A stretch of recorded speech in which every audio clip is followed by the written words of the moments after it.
আপনি কোথা থেকে এসেছেন আমাকে একটু দয়া করে বলুন। আমি দক্ষিণ দিনাজপুর বালুঘাট থেকে এসেছি। বেশ, আমার গ্রামের নাম জলঘর। তো আপনার নামটা একটু দয়া করে বলবেন। আমার নামটা শ্যামদাস বাউল।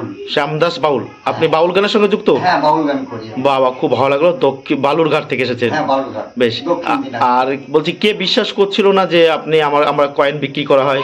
এই আমাদের গ্রামের সব লোকজন আশেপাশে বলে যে এগুলো ফালতু কয়েন বিক্রি হয় না, কিন্তু আমি এখানে এসে দেখছি যে হ্যাঁ, অরিজিনাল কয়েন বিক্রি হয়। যেরকমই কয়েন নিয়ে আসুন, এখানে কয়েন বিক্রি হয়, সঙ্গে সঙ্গে হ্যান্ড ক্যাশ পাওয়া যায়, কোনো ছল জোয়াচুরি নেই।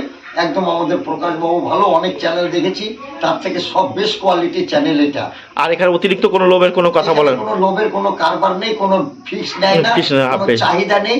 আপনি নিঃসন্দেহে কয়েন দেখাতে পারেন আর আপনারা নিয়ে আসতে পারেন কয়েন এখানে। বেশ। আর আপনার দলের তো অনেক লোক আছে, গান যেহেতু করেন? হ্যাঁ, গান করি, টিম আছে। হ্যাঁ, সেই টিমকে তো ভিডিওটা আপনি দেখাতে পারবেন?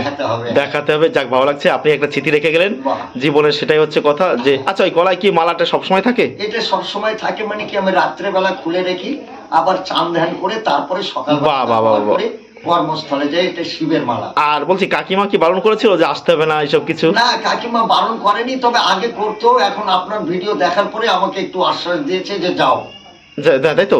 বেশ, আপনি কাকিমাকে গিয়ে দেখতে পারেন। আর আপনাদের ওখান থেকে যারা দেখছে তাদেরকে কি বলবেন, আসতে বলছেন এখানে? আসবেন আপনারা, বালুঘাট থেকে সব আসুন এখানে, এসে কয়েন দেন, আপনারা নগদ পয়সা হাতে হাত ক্যাশ পাবেন, কোনো চিন্তা নেই। কিন্তু নেই। যাক, আপনি এসেছেন, আপনাকে বলার জন্য আমাদের টিমের পক্ষ থেকে অসংখ্য ধন্যবাদ। এখন এই কাকা বা আমাদের কি বলবো, বাউল গানের সঙ্গে যুক্ত, আপনাকে আমাদের টিমের পক্ষ থেকে অসংখ্য প্রণাম। আপনাদের দলের লোককেও প্রণাম জানাচ্ছি। এখন ইনি যে কয়েন নিয়ে এসছেন আমাদের কাছে, সেই কয়েনগুলো আমি দর্শককে দেখে দিই যে উনি কী ধরনের কয়েন আমার কাছে নিয়ে আসছে। বিভিন্ন রকমের নিচে আমরা কয়েন দেখতে পাচ্ছি, 1 টাকা, 2 টাকা, বিভিন্ন রকম, অনেক রকমের কয়েন। তার মধ্যে কিছু কয়েন আমরা একটু তুলে নিই ভালো করে। প্রথম একটা তুলে নিলাম, এই দেখুন, অন্তরাষ্ট্রীয় যুবা বর্ষ, ইন্টারন্যাশনাল ইউথ ইয়ার। এই কয়েনটা কিন্তু হায়দ্রাবাদ মিন্টের খুব দামি হয়। হায়দ্রাবাদ মিন্ট মানে কি, এখানে দেখুন এই সালের নিচে 1925 স্টার থাকবে। স্টার থাকলে তাহলে এই কয়েনটা কিন্তু খুব দাম আছে। এটা কিন্তু নয়, এটা নর্মাল কয়েন, এটা কিন্তু নর্মাল কয়েন, এটা নয়। ওই স্টার থাকলে সেই কয়েনটার দাম কিন্তু 10,000, 15,000, 20,000, 25,000 টাকা কিন্তু পাওয়া যায়। আর আমি থাকি পূর্ব বর্ধমান, মেমারি নিমু। প্রতিদিন আপনারা আমাকে পাবেন নিমু স্টেশনে। নিমু স্টেশনে নেমে টোটো স্ট্যান্ডে বলবেন আমি প্রকাশের কাছে যাব, যে কেউ আপনাকে নিয়ে আসবেন। তারপরে আমরা আরও কিছু কয়েন নোট দেখে নেবো, টুক করে নোটগুলো দেখে নিই। দেখুন, ময়ূর মার খায় এই ধরনের নোট কিন্তু আপনারা আমার কাছে আনবেন না। ময়ূর দেয় এই ধরনের নোটের কিন্তু ভ্যালু কিন্তু, ময়ূর দেয় এরকম ময়ূর অঙ্কিত এই ধরনের নোটের ভ্যালু কিন্তু একদম কম। এগুলো কিন্তু বিক্রি হয় না। এগুলো যদি কারোর কাছে নেই, যাদের কাছে নেই, এরকম কন্ডিশন হলে, ভালো কন্ডিশন হলে দেখেছি 20-30 টাকাও কিন্তু অনেকে কিনে থাকি। হচ্ছে এই ধরনের নোট কিন্তু বান্ডিল হলে, বান্ডিল ভালো করে শুনবেন, এটা কিন্তু বান্ডিল হলে তাহলে এই ধরনের নোট কিন্তু ভালো টাকায় আপনারা বিক্রি করতে হবে। এটা কার সিগনেচার রয়েছে? আনের মালত্তারা। আর ময়ূর দেওয়া নোট কিন্তু আমি কোনো প্রকার ময়ূর দেওয়া নোট আমি কিনি না। তবু আপনাদের কাছে থাকলে সে কিছু কিছু ময়ূর দেওয়া নোট আছে, যেগুলো আমাদের যদি আমাদের সঙ্গে আমরা যেরকম চাইছি সেরকম যদি মিলে যায়, তাহলে কিন্তু অবশ্যই নিয়ে আসবেন। তারপরে এই ধরনের নোট রয়েছে, কালো নোট।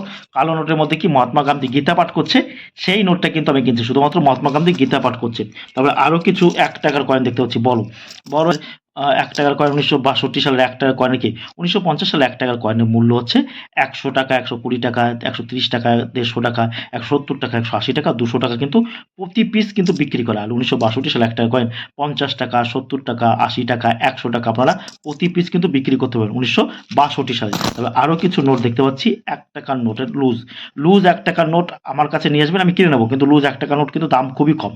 এগুলো 2 টাকা, 3 টাকা পিস কিন্তু বিক্রি হয়। লুজ 1 টাকার নোট ভালো কন্ডিশন হলে কিন্তু বিক্রি হয়। আর খারাপ কন্ডিশন হলে কিন্তু সেই নোটগুলো কিন্তু, দেখুন 2015 সালে তৈরি করা কিছু 1 টাকার লুজ নোট, এটা হচ্ছে বিক্রি হয়।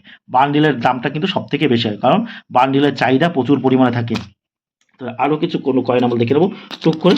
আমার হাতে কতগুলো যে কয়েন দেখতে পাচ্ছেন, ভালো করে শুনুন। 1986 হায়দ্রাবাদ মিন্ট। আচ্ছা, হায়দ্রাবাদ মিন্ট মানে কি, ভালো করে শুনবেন। এই দেখুন সাল রয়েছে, তার নিচে কিন্তু একটা স্টার রয়েছে, দেখুন ভালো করে স্টার। তারপর এই যে একটা রয়েছে 1986 হায়দ্রাবাদ। এই যে 1990 হায়দ্রাবাদ। শুধু 1990 হায়দ্রাবাদ দেখাচ্ছি, মানে 1990 আবার হায়দ্রাবাদ কিন্তু দামি নয়। আবার ছত্রপতি শিবাজির এই দেখুন এই যে হায়দ্রাবাদ, এই যে স্টার রয়েছে, এই কয়েনগুলো কিন্তু দামি, 1990 নয় কিন্তু। এখন অনেকে প্রশ্ন করছেন, দাদা 1986 সালের হায়দ্রাবাদ মিন্টের 1 টাকার কয়েনের কী দাম আছে? দেখুন এগুলো মূলত 100, 200, 300 টাকা কিন্তু প্রতি পিস বিক্রি করা হয়। এগুলো রেয়ার হলেও কিন্তু কমন রেয়ার। কমন রেয়ার মানে মানে একেবারে হাইফাই রেয়ার নয়। হাইফাই রেয়ার কোনটা?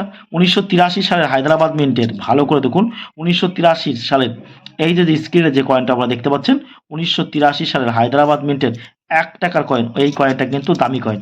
এই কয়েনটার দাম কিন্তু সব থেকে বেশি, এই কয়েনটার দাম যত কয়েন সব থেকে 10 থেকে 13 লক্ষ টাকা আছে এই কয়েনটা। আর এগুলো কিন্তু দাম কম। তারপরে ছত্রপতি শিবাজির হায়দ্রাবাদ মিন্ট, হায়দ্রাবাদ মিন্ট মানে এখানে স্টার থাকবে। 2 টাকার কয়েন, এই ছত্রপতি শিবাজির 2 টাকার কয়েনের দাম 200, 300, 500, 700, 800, 1000 টাকা প্রতি পিস কিন্তু বিক্রি হয়। সব কয়েন আবার ছত্রপতি শিবাজির অন্য কয়েন আছে, সেখানে স্টার যদি না থাকে সেগুলো কিন্তু কমন ক্যাটাগরি কয়েন, এইগুলো দামি কিন্তু। এই যেগুলো আমি দেখাচ্ছি এগুলো দাম আছে। 86রও অন্য কয়েন আছে, সেগুলো কিন্তু সব কয়েন কিন্তু দামি হয় না, ভালো করে বোঝাতে। তারপরে আবার একটা 5 টাকার এই যে কয়েন দেখতে পাচ্ছি, এটা কার?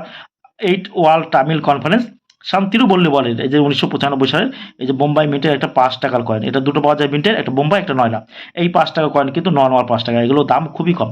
এগুলো 10 টাকা, 15 টাকা, 20 টাকা কিন্তু প্রতি পিস বিক্রি হয়, ভালো করে কিন্তু আপনাদেরকে জানতে হবে। তারপরে স্টিলের ফটো দেয় এইরকম কয়েন যদি আপনাদের কাছে থাকে, দেখুন স্টিলের ফটো দেওয়া রয়েছে এইরকম 2 টাকা 1 টাকার কয়েন, এইরকম 1 টাকার কয়েন যদি থাকে স্টিল ফটো, এইগুলো কিন্তু আপনারা আমার কাছে নিয়ে আসবেন এবং আমার কাছে আপনারা এগুলো বিক্রি করতে পারবেন। এই যে এই ধরনের কয়েন কিন্তু আমি কিনে থাকি। তারপরে আরও কিছু কয়েন আমরা দেখতে পাচ্ছি, কিছু বিদেশি কয়েন আমরা টুক করে তুলুন। দেখুন এই যে যার কয়েনটা দেখতে পাচ্ছেন, এডওয়ার 7 কিং অ্যান্ড এম্পারার 1906। এডওয়ার কিংয়ের যে যত কয়েন পাই, একমাত্র একটা কয়েনই আমরা পাই ভারতের, সেটা হচ্ছে মুকুট থাকে, আর বাদ বাকি কিন্তু কোনো প্রকার মুকুট। তাহলে এটা দেখে নিই। এডওয়ার দেখুন, এই যে দেখুন এডওয়ার 7, এই যে এডওয়ার 7, এই যে হচ্ছে এডওয়ার 7, ভালো করে দেখুন। এটা হচ্ছে কোথাকার? জামাইকা। দেখুন পেনি, দেখুন 1 পেনি, দেখুন জামাইকা। আপনারা জানেন জামাতায় ক্রাউন রয়েছে। এডওয়ার 7-এর আমরা অধিকাংশ যে কয়েনগুলো পাই তার অধিকাংশই হচ্ছে ইন্ডিয়ানে, যেগুলোকে মুকুট নেই, পুরো মাথায় কোনো ক্রাউন নেই। ভালো করে শুনবেন, মাথায় কিন্তু ক্রাউন নেই।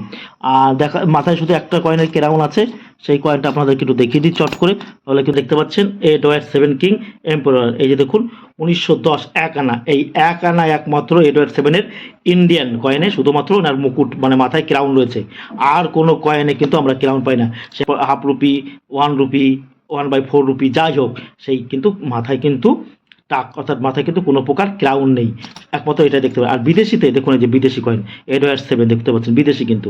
এই দেখুন হংকংয়ের 5 সেন্ট দেখতে পাচ্ছেন 1904। এনার সময়কাল ছিল কিন্তু 1901 থেকে 1910 মতো, ওইগুলোকে কিন্তু আমরা ক্রাউন দেখতে পাই। আর ভারতীয় যে কয়েনগুলো দেখতে পাচ্ছেন এগুলো ভারতীয়। এই দেখুন এইটা একটা কয়েন দেখতে পাচ্ছেন যে এডওয়ার 7-এর কিং এম্পারার দেখতে পাচ্ছেন, এটা কোথাকার? দেখুন 20 সেন্ট, এই দেখতে পাচ্ছেন, দেখুন ভালো করে দেখুন, এই যে 1902 সালে কিন্তু 20 সেন্ট। আর আপনারা জানবেন যে ব্রিটিশদের কিন্তু সমগ্র পৃথিবী জুড়ে কিন্তু রাজত্ব ছিল, কিন্তু সারা পৃথিবী ব্যাপী কিন্তু এরা রাজত্ব করেছিল, অর্থাৎ সমগ্র দেশ এদের দখলে ছিল। এটা কয়েন দেখতেন 1989 নয়ডা, ভালো করে দেখুন 1989 নয়ডা। নয়ডা মিন্টটা ভালো করে আপনারা বুঝে নেবেন। এই দেখুন ডট রয়েছে, এই ডটটা থাকে কিন্তু নয়ডা মিন্টে। সব কয়েন কিন্তু দামি নয়, আপনাদেরকে কিন্তু বুঝতে হবে যে নয়ডা মিন্ট। আর এই যে দেখুন নয়ডা আর বোম্বাই মিন্টটা আজকে ভালো করে দেখে নিন। এই হচ্ছে নয়ডা, ডটটা খুব বড় থাকবে, আর বোম্বাই হচ্ছে কি ডটটা খুব ছোট। ভালো করে দেখুন, কয়েনের পাশাপাশি কিন্তু আপনারা আমার কাছে নয়ডা মিন্ট, বোম্বাই মিন্ট সম্পর্কে কিন্তু জানতে পারছেন। তাই এটা হচ্ছে নয়ডা। এবার এগুলো দামি নয়, এগুলো দেখাচ্ছি মানে এই কয়েনগুলো দামি নয়, আপনাদেরকে মিন মার্ক চিনাচ্ছি। নয়ডা, এটা এই ডটটা রসগোল্লার মতো হলে নয়ডা, আর এটা ছোট্ট বড় থাকলে সেটা হচ্ছে ডায়মন্ড, থাকলে সেটা হচ্ছে বোম্বাই। ভালো করে দেখবেন। আর কয়েন ও নোট বিক্রি করার জন্য কোনো প্রকার রেজিস্ট্রেশন ফি হিসেবে টাকা, লাইসেন্স ফি হিসেবে টাকা, পারমিশন ফি হিসেবে টাকা কাউকে দেবেন না। যারা টাকা চায় তারা সম্পূর্ণভাবে প্রতারক। আমাদের ভিডিওটি শেষ পর্যন্ত ধৈর্য ধরে দেখার জন্য সকলকে আমাদের টিমের পক্ষ থেকে অসংখ্য ধন্যবাদ।